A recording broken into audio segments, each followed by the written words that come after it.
آئیے آج ایک ایسے تجزیے کی شروعات کرتے ہیں جہاں ہم زندگی ایک پہیلی کے ذریعے ہمارے معاشرے میں موجود ان عام لیکن انتہائی سنگین فیملی کے مسائل کی تہہ تک جائیں گے۔ یہ کہانی صرف ایک ڈرامہ نہیں بلکہ ان زہریلے خاندانی رویوں کی ایک مکمل کیس سٹڈی ہے جنہیں ہم اکثر نظر انداز کر دیتے ہیں۔ تو چلیے سیدھا ان مسائل کی گہرائی میں اترتے ہیں۔ ذرا اس بات پر غور کریں، ایک طرف دلہن کا باپ کوما میں زندگی اور موت کی کشمکش میں ہے، اور دوسری طرف ساس کا مطالبہ دیکھیں، شادی وقت پر ہونی چاہیے۔ یہ جملہ صرف ایک لائن نہیں ہے، یہ ان فیملی کے مسائل اور اس بے حسی کا جیتا جاگتا ثبوت ہے جہاں انسانی جان سے زیادہ ایک رسم کی تاریخ اہم ہو جاتی ہے۔ یہ دکھ اور لالچ کا ایک ایسا ٹکراؤ ہے جو سچ میں حیران کر دیتا ہے۔ یہاں سے ہمارا پہلا اہم حصہ شروع ہوتا ہے، مرضی کا دھوکہ اور زبردستی کے رشتے۔ اب یہاں ایک بہت ہی واضح اور عجیب سچویشن سامنے آتی ہے۔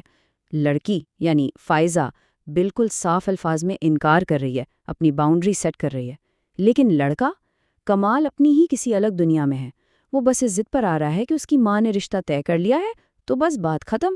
لڑکی کی اجازت یا انکار کی کوئی اہمیت ہی نہیں۔ یہ وہی عام خاندانی مسئلہ ہے جہاں عورت کی مرضی کو بالکل تسلیم نہیں کیا جاتا۔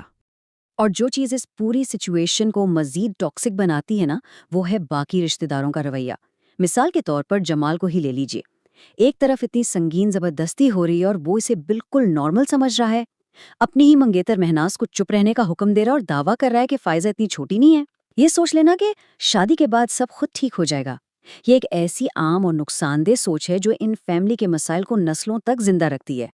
چلیے اب بڑھتے ہیں اگلے حصے کی طرف، جہیز کا بھاری بوجھ اور ایک شادی کی قیمت۔ کاروباری رشتے سن کر تھوڑا عجیب لگتا ہے نا، لیکن حقیقت یہی ہے۔ ایسے رشتے جو عزت یا محبت پر نہیں بلکہ شرطوں اور پیسوں پر بنائے جاتے ہیں۔ اس کہانی میں یہ اس وقت پوری طرح بے نقاب ہوتا ہے جب لڑکے والے صاف کہہ دیتے ہیں کہ نئی گاڑی نہیں آئے گی تو وہ اپنی فیملی کو دلہن کے گھر نہیں لے جائیں گے۔ سوچئے، جس رشتے کی بنیاد ہی ایک گاڑی یا جہیز پر رکھی جائے، وہاں آگے چل کر کتنے شدید خاندانی مسائل پیدا ہوں گے۔ اور اس مطالبے کو پورا کرنے کے لیے ایک باپ کس قدر دباؤ کا شکار ہوتا ہے، اس کی یہ ٹائم لائن دیکھیں۔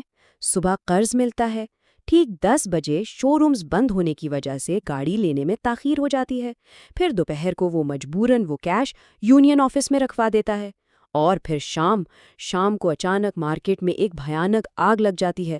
یہ پورا واقعہ دکھاتا ہے کہ سسرال والوں کو خوش کرنے کا یہ مسلسل دباؤ آخرکار کس طرح ایک تباہ کن حادثے کی طرف لے جاتا ہے۔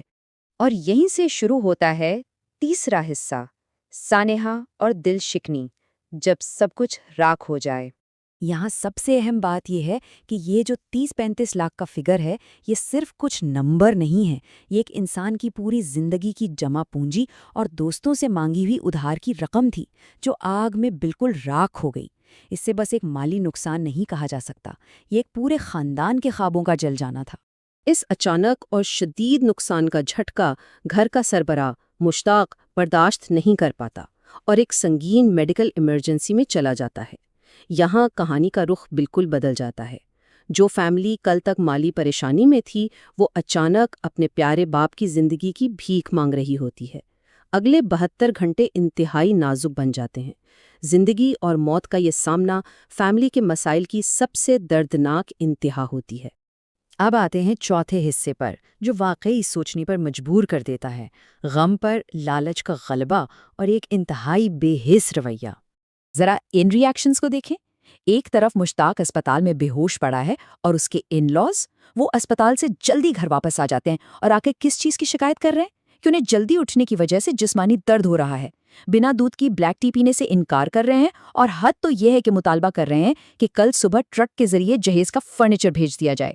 ہمدردی کا تو نام و نشان ہی نہیں، یہ صرف اور صرف اپنے مفاد کی فکر ہے۔ اور پھر نرگس کا یہ طنز دیکھیں، ایک ایسی عورت جو اپنے شوہر کی زندگی کے لیے تڑپ رہی ہے، رو رہی ہے، اسے یہ کہنا کہ اس کے شوہر نے اسے بیوقوف بنایا ہوا ہے، یہ ذہنی اذیت کی بالکل آخری حد ہے۔ یہ دکھاتا ہے کہ جب ان فیملی کے مسائل میں احساس اور انسانیت مر جائے تو اپنے ہی الفاظ کس قدر زہریلے تیر بن جاتے ہیں۔ اور اب ہم آتے ہیں 5ویں حصے کی طرف، ایک تلخ حقیقت۔ اب یہ فیملی کہاں جائے؟ ان تینوں پوائنٹس پر غور کریں، ایک بیٹی یا پوری فیملی، کس قدر بے بسی کے اس مقام پر کھڑی ہے۔ انہیں اب یہ قبول کرنا پڑ رہا ہے کہ زندگی کی ساری پونجی ختم ہو چکی ہے، شادی ہال اور کھانے کے اخراجات اب افورڈ نہیں ہو سکتے، اور ان سب مجبوریوں کے باوجود بیٹیاں کیا سوچ رہی ہیں کہ شادی کو بس جلدی کر دیا جائے، شاید اس طرح لڑکے والے ترس کھا کر گاڑی کا مطالبہ چھوڑ دیں۔ ایک ٹرانزیکشن کے گرد گھومتی ہوئی یہ مجبوری ان معاشرتی اور خاندانی مسائل کا سب سے زیادہ دکھ دینے والا نتیجہ ہے۔ اور یہی سفر ہمیں اس آخری اور سب سے اہم سوال پر لا کر کھڑا کر دیتا ہے۔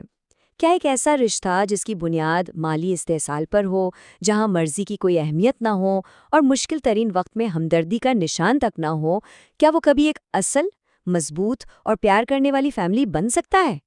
ہماری امید ہے کہ آج کے اس تجزیے نے ان پیچیدہ فیملی کے مسائل کو ایک نئے زاویے سے سمجھنے اور ان پر غور کرنے کا موقع ضرور دیا ہوگا۔